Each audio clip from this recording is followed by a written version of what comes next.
sebuah klub cuma dipimpin sama pelatih dan asisten pelatih itu udah gak aneh. Tapi gimana jadinya kalau ada klub Indonesia yang komposisi tim pelatihnya beda dari biasanya? Jelas itu luar biasa. Halo sobat bola sekalian, apa kabar kalian semua? Semoga semuanya sehat selalu. Jadi seperti yang kita tahu, sekarang semua klub lagi disibukkan sama aktivitas transfer pemain. Tapi selain transfer pemain, ada juga beberapa klub yang melakukan pergantian, perombakan, atau bahkan peningkatan kualitas dari segi tim kepelatihannya. Contoh kayak Borneo FC yang mereka rekrut Mauro Geronimo sebagai pengganti Fabio Lefundes, kemudian Persija Jakarta yang rekrut Shin Taeyong sebagai pengganti Mauricio Souza, dan tentunya Persib Bandung yang menaikkan jabatan Igor Tolic dari yang sebelumnya asisten pelatih sekarang jadi pelatih kepala menggantikan Boyan Hodak.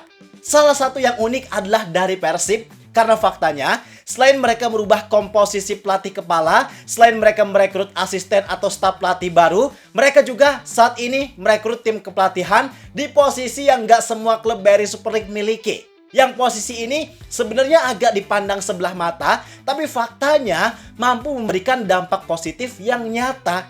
Dan dengan dominasi yang Persib miliki sekarang, dengan kualitas yang mereka miliki, ditambah dengan penambahan komposisi tim pelatih yang nggak biasa, bisa kita bayangkan gimana kekuatan yang akan Persib tampilkan di musim depan. Maka pertanyaannya sekarang, apa yang sebenarnya dilakukan oleh Persib? Perbaikan atau peningkatan apa yang mereka lakukan sehingga bisa punya potensi yang semengerikan itu? Semua kita kupas tuntas di sini. Kalau kalian udah siap, bareng gua Zidane Fatoni, langsung aja kita bahas biar gak gitu-gitu doang. Tahu sepak bola.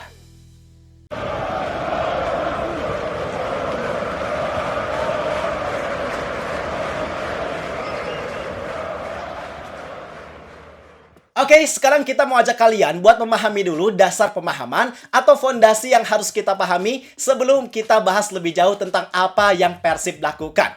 Jadi pada dasarnya, sebuah klub sepak bola tentu wajib banget harus ada pelatih kepala. Karena bisa dibilang, pelatih kepala ini merupakan sebuah jabatan yang akan mengatur segala macam halnya yang akan membawa klub tersebut ke arah mana. Karena mulai dari latihan, porsi latihan, materi latihan, penerapan gaya main, taktik, pengaturan skuad, itu semua ada di bawah kendali pelatih kepala. Maka nggak heran walaupun kelihatannya pelatih kepala cuma ada di pinggir lapangan, cuma teriak-teriak, tapi pada dasarnya semua hal yang terjadi di lapangan, usaha yang pemain lakukan, termasuk hasil yang klub tersebut dapatkan, itu merupakan buah dari segala macam pengaturan yang sebelumnya udah pelatih kepala siapkan. Tapi, tentu pelatih kepala juga nggak bisa kerja sendirian. Mereka butuh asisten pelatih buat membagi tugas yang dimilikinya supaya bisa lebih maksimal. Mereka juga butuh pandangan lain yang hal itu bisa didapatkan dari asisten pelatih. Kemudian butuh juga pelatih fisik, karena fisik merupakan hal penting bagi para pemain, termasuk pelatih kiper juga. Tentunya sangat dibutuhkan karena materi dari latihan kiper jelas beda dari pemain lainnya. Itu adalah beberapa komposisi tim kepelatihan basic yang paling dasar dan wajib banget ada di setiap klub sepak bola modern. Adapun komposisi lainnya bersifat opsional. Kalau nggak ada masih aman, masih bisa di cover. Tapi kalau ada, jelas bisa sangat bagus. Nah, sekarang situasinya Persib Bandung dikabarkan baru aja mendapatkan seseorang yang mengisi posisi yang sebenarnya posisi ini nggak dalam naungan tim kepelatihan secara langsung, tapi perannya sangat erat dengan tim kepelatihan, khususnya pelatih kepala, yaitu posisi tersebut adalah Head of Scouting. Jadi mereka baru aja mendatangkan asisten pelatih asal Mesir bernama Ahmed El Wardani. Orang yang sebelumnya pernah jadi asisten pelatih Boyan Hodak ketika di Liga Malaysia. Tapi uniknya, tugas Ahmed El Wardani di Persib nanti bukan diproyeksikan sebagai asisten pelatih, melainkan dia bakal ditugaskan menjadi Head of Scouting untuk skuad Persib Bandung. Wow, wow, wow. Nah, ini yang jadi uniknya. Karena pada dasarnya, gak semua klub BRI Super League punya orang yang secara khusus dan profesional mengisi posisi Head of Scouting. Jadi Head of Scouting ini merupakan kepala pemandu bakat yang bertanggung jawab memimpin tim untuk mencari, memantau, dan menganalisis pemain sepak bola potensial untuk direkrut oleh klub yang bersangkutan. Biasanya untuk sekarang, rata-rata klub Liga Indonesia ngerekrut pemain itu cuma dilakukan secara mandiri oleh manajemen yang juga disesuaikan sama kebutuhan pelatih, atau bisa juga biasanya mereka pakai tools yang mendukung untuk mencari data pemain. Itu sebenarnya bukan hal yang salah, Tapi, jika sebuah klub punya seseorang yang menjabat sebagai head of scouting, jelas impact-nya sangat besar dan sangat berbeda dengan klub yang nggak punya head of scouting. Karena pada dasarnya, di sepak bola modern, peran dari head of scouting itu sama pentingnya dengan pelatih kepala. Kalau kita ibaratkan, pelatih kepala itu adalah juru masaknya yang meracik dan masak makanan, sedangkan head of scouting adalah orang yang mencari bahan makanan yang terbaik, yang memastikan bahwa bahan makanannya itu berkualitas, seger, dan sesuai sama resep yang diinginkan sama kokinya. Alhasil dengan begitu, makanan yang dimasak jelas bakal menghasilkan rasa yang sangat enak. Nah, kurang lebih itu perumpamaannya. Makanya peran dari head of scouting ini sangat penting. Hal yang paling terhindari dari kehadirannya adalah siklus panic buying. Gak bisa dipungkiri bahwa panic buying ini hampir selalu terjadi di setiap klub, termasuk Persib juga pernah mengalaminya. Nah, kehadiran Ahmed Elwardani sebagai head of scouting ini tentunya diharapkan bisa mengubah dinamika tersebut. Karena perbedaan antara klub yang pakai jasa head of scouting dengan klub yang nggak pakai itu sangat jelas berbeda. Mulai dari perekrutan. Biasanya perekrutan pemain cuma berdasarkan rekomendasi dari pelatih ataupun agen pemain.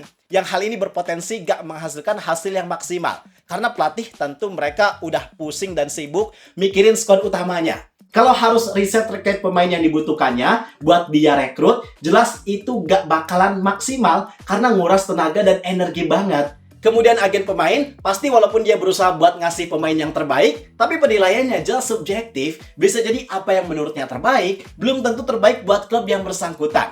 Sedangkan dengan kehadiran Ahmed Elwardani, tentu kedepannya diharapkan perekrutan pemain Persib itu bisa berjalan lebih efektif. Tempatnya dilakukan berdasarkan data statistik yang jelas serta kecocokan taktik. Analisisnya juga bisa dilakukan secara lebih mendalam, bisa lebih terukur, dan berpotensi lebih besar untuk pemain tersebut bisa bersinar bareng Persib Bandung.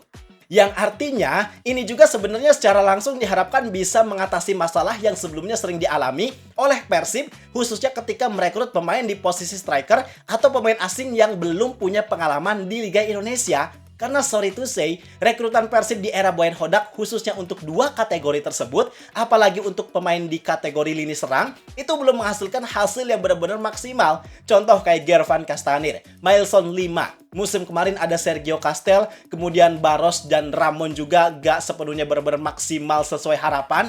Paling yang bisa dikategorikan cukup berhasil itu cuma Andrew Yung. Maka dari kondisi tersebut bisa kita simpulkan bahwa persentase kegagalan Persib ketika merekrut lini serang di era Boyan Hodak memang cukup besar gagalnya. Maka dengan kehadiran Ahmed Elwardani, harapannya bisa memutus tren negatif tersebut. Bisa jadi solusi yang baik.